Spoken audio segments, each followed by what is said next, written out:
Want to trade one cryptocurrency for another within SoFi? The platform allows you to convert between supported cryptocurrencies. Welcome back to Guide with Samuel. In the SoFi app, go to your crypto section. Select the cryptocurrency you currently hold that you want to convert, e.g., Bitcoin. Tap, trade, and then look for a convert option.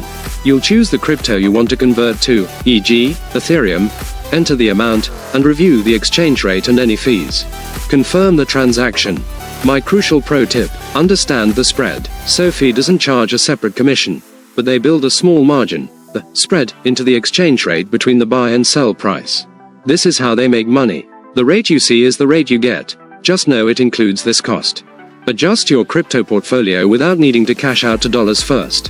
What drives your decision to convert one crypto to another? Price trends or portfolio rebalancing? For more guides on crypto management, please subscribe. Thanks for watching. I'm Samuel, and I'll see you soon.